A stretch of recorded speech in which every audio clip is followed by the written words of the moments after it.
En realidad yo pasé toda mi infancia en una finca en los Llanos Orientales, en el oriente de Colombia, y esa infancia estuvo habitada por una cantidad de personajes, personajes más que desde la perspectiva ecológica puramente dicha, personajes de la imaginación, todas esas entidades que existían en los bosques que hacían que se respetaran los bosques por esos temores que teníamos, a personajes misteriosos que habitaban en el imaginario de la gente de las comunidades donde yo vivía. Eran muy pintorescos, eran muy vivaces y eran muy ricos para la imaginación. Con el pasar de los años los fui olvidando, la problemática urbana que desde la adolescencia empezó a cobijarme cuando fui a las grandes urbes de Colombia, a Bogotá o a Cali, invadieron ya pues mi escenario personal y olvidé ese poco de mitos, ese poco de gente que habitaba en ese universo que vivía en la infancia.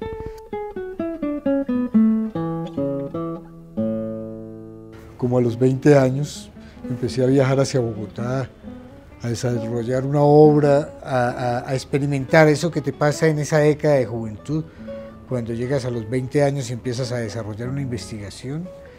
Y en Bogotá pues expuse en diferentes sitios, con diferentes maestros, con los grandes de la plástica de esa época, y bueno, se acercaba el tiempo de emigrar de Colombia. Vino lleno de ilusiones, lleno de entrega, lleno de pasión por su arte, y para bien de nuestro pueblo, de nuestro país, se quedó para siempre aquí.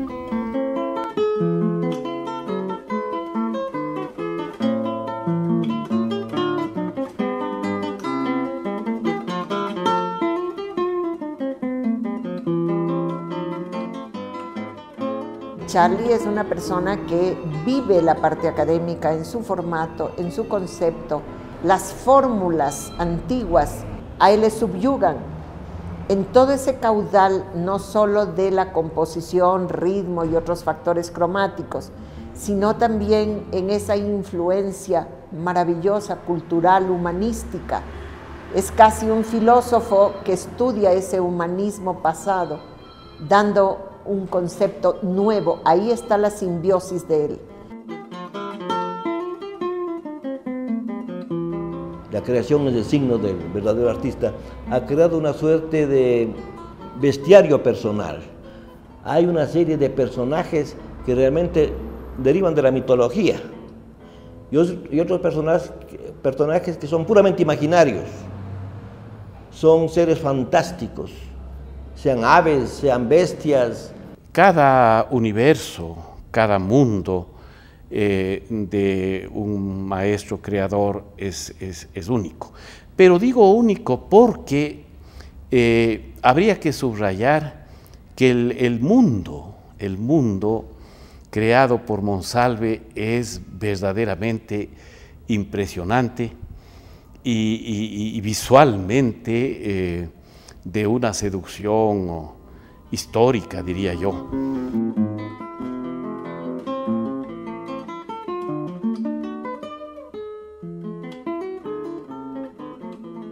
Con el paso de los años, Ecuador ha sido un detonador. Se ha disparado mi creatividad hacia una visión de lo mítico, esa presencia de los animales mitológicos del oriente, la anaconda, el tigre, el águila, que siempre han estado tan presentes en las culturas latinoamericanas, pues en Ecuador parecen estar vírgenes y parecen estar vivas, y en realidad se vino a producir ese efecto de detonante donde mi obra empieza a volver la mirada hacia lo mágico, pero más que desde la perspectiva puramente ecológica, hacia la fantasía, hacia el sueño, hacia esos elementos que en realidad siempre han sido una constante en las culturas latinoamericanas empiezan a aparecer en mi obra como una excusa, porque al fin y al cabo la obra no es sino pintura, no es sino efectos de luces, sombras, y lo que me interesa es comunicarme a través de mi oficio. Sí es un gran dibujante, a eso se añade el gran colorista, pero un colorista no solamente de creer que con el sol andino y el reflejo en las montañas tiene una gama cromática infinita, no. Él tiene sus predilecciones y él mismo se considera, él dice, yo soy un campo verde, porque el verde es su color favorito.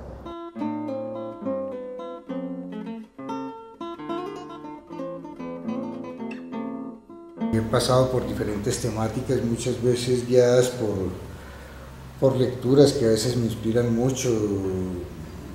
Alguna vez pintaba ángeles relacionados con esos personajes, ángelas, pero como esos de García Márquez. Había un cuadro muy lindo, un libro muy lindo que se llamaba un hombre muy viejo con unas alas enormes. Ese tipo de literatura me inspiraba personajes, la increíble y triste historia de la Cándida Heréndira, o no sé, el general en su laberinto.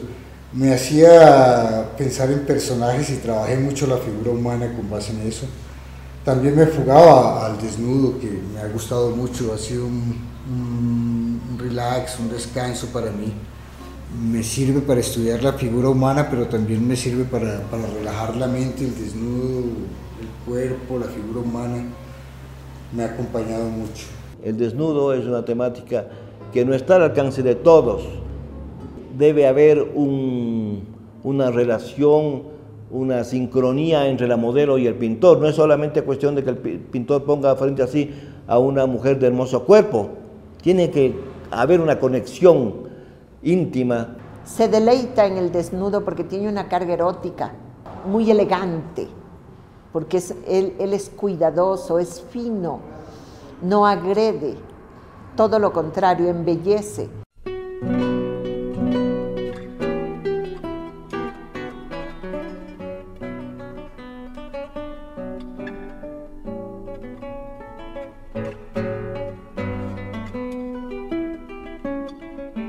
Pero la verdad he evolucionado un poco más hacia la fantasía, o sea, a mí me interesa mucho lo que pasa, lo que se revuelve dentro de la cabeza de uno, de todas las historias, ¿no? Si no hace un cuadro grande, hace un cuadro pequeño, un grabado, tiene todo un equipo de grabado y un equipo mecánico y humano para hacer sus grabados. Él tiene tal lucimiento en el grabado a partir de que es un excelente dibujante. Es que no podría ser de otra manera. A esa excelencia hay que añadir el perfeccionismo, un perfeccionismo verdaderamente casi obsesivo, porque él no permite una línea fuera de un lugar, no permite una mancha, no permite un desliz, el mínimo, porque es un autocrítico absolutamente severo y casi maniático. Si no está eso perfecto, no pasa. Está entre lo mejor que ha producido América Latina en todos los tiempos. Y yo me remito a Posada y me remito a Galesio, y por supuesto actualmente tenemos jóvenes grabadores magníficos aquí, en el Ecuador y en Colombia y en Argentina y en México.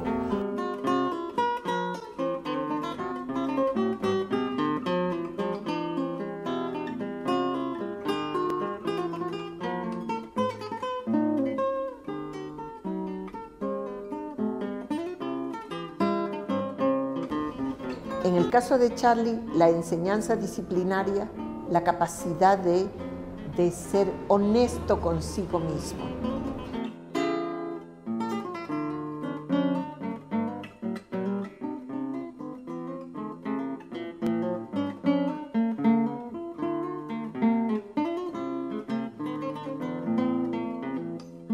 Monsalve vive una vida literalmente de entrega al arte, ¿no? Una vida de extrañamiento, una vida de soledad, la soledad de la creatividad. Sin embargo, de eso, su generosidad. El mundo que ha logrado inaugurar Carlos Monsalve es realmente un mundo que quedará registrado en lo mejor de la historia de las artes visuales latinoamericanas de todos los tiempos.